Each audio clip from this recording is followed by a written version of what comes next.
So today we're going to talk about all the reasons why vitamins won't work. The first thing to talk about is, why do we need vitamins? Can't we get all of our vitamins from food? Many times you're not going to be able to satisfy that just by eating certain foods, especially vitamin D, magnesium, zinc, and even vitamin B3, which is called niacin. And with all that chemistry going on, your body needs roughly about 180 nutrients to allow that biochemistry to work. And it's actually very difficult to determine if someone's deficient in a nutrient by just checking the blood, because a lot of these nutrients are deep in your cells. A big reason why vitamins might not work in your body is that you might not have enough acid in your stomach. You can't absorb certain things like minerals.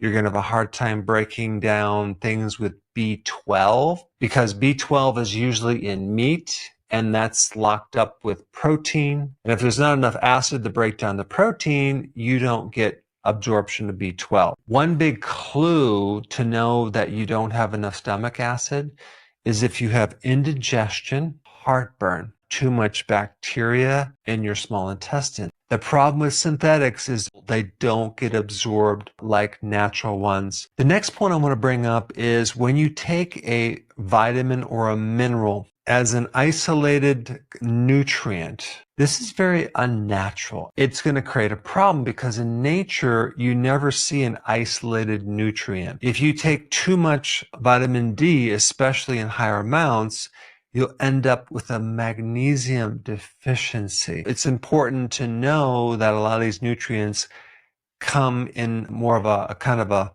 complex with other nutrients. The other topic I want to talk about is the form of nutrition. For example, folic acid. You don't want to take the synthetic version. Anytime you take vitamin B9, you want to take that in the active form, the folate. The same thing that goes with vitamin B12. You don't want to take the synthetic version called cyanocobalamin.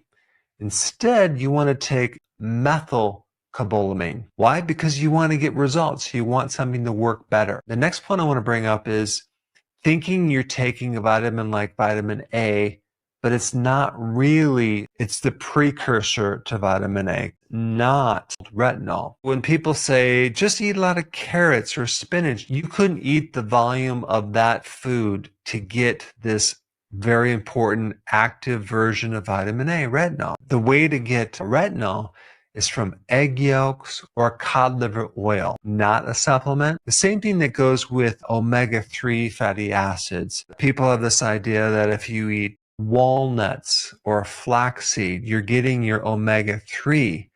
It's not true, because the active form of omega-3 is EPA and DHA. And you can get that from like fish oil, cod liver oil. Next point is, a lot of vitamins have fillers with maltodextrin, which is a starch. And they use maltodextrin as a spray agent to turn things into a powder. Problem with maltodextrin is it can compete for certain nutrients like vitamin C. You also have the problem of depleting certain nutrients, especially B1. B1 is essential in helping you break down sugar and refined carbs. And so when you're taking maltodextrin or sugar or starch, the need for B1 goes way, way, way higher. Next point, trying to get results from a vitamin or a mineral while at the same time you're eating junk or your diet sucks. Don't think that vitamins are going to work to compensate for a bad diet. And that leads us to the next problem with nutrition.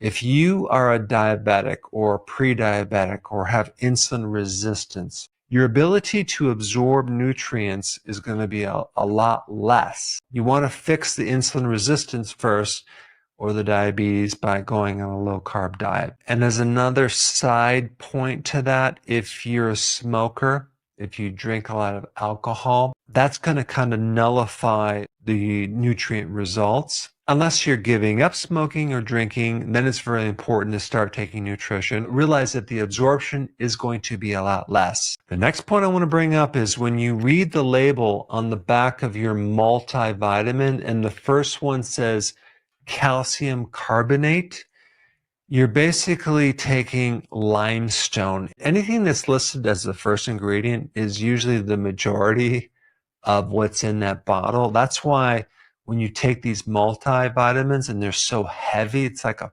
paperweight. When you take calcium at the same time as you're taking magnesium, they can cancel each other out because they both compete for absorption. The next point I want to talk about is taking enough of certain nutrients. The one that I'm talking about mainly is vitamin D. The RDAs for vitamin D3 are like 600 IUs. It's ridiculous. They did not calculate the information correctly from 10 research studies when they came up with this 600 IUs. And I talked to a pioneer in vitamin D research, and this person said that this wasn't an error.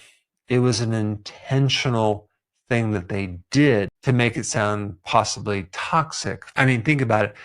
10,000 international units of vitamin D3 sounds very, very scary, when in fact, it's only like being out in the sun for 20 to 30 minutes. It was found that this so-called air with vitamin D3, and I'm talking about 600 international units, should have been calculated at 8,895 international units. If you corrected the confusion that they had from all of these studies. If you're taking 600 and you don't feel any difference, you know why. Now, this especially relates to the next point I want to bring up.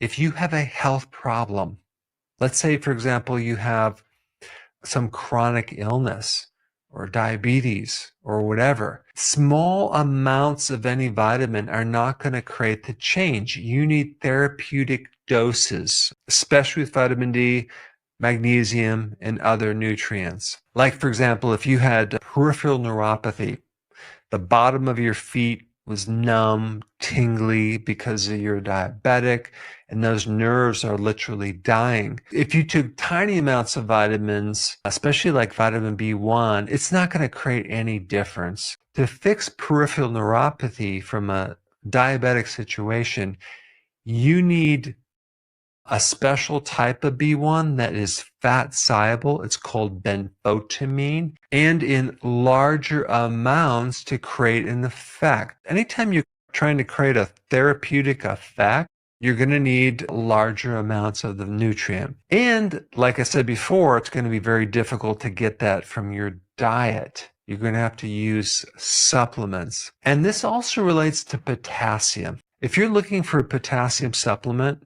if the milligram dosage was 99 milligrams, you'd have to take over 47 of those tablets or capsules to get just the daily dosage of your potassium. So again, if you're taking potassium and you're just taking one of those a day, don't expect any change. I hope I shed some light on why vitamins might not be working for you and gave you some knowledge on what to do to get your vitamins to work better. Now, I have another similar related topic on mistakes people make with vitamins, and you should check that one out. I put it up right here.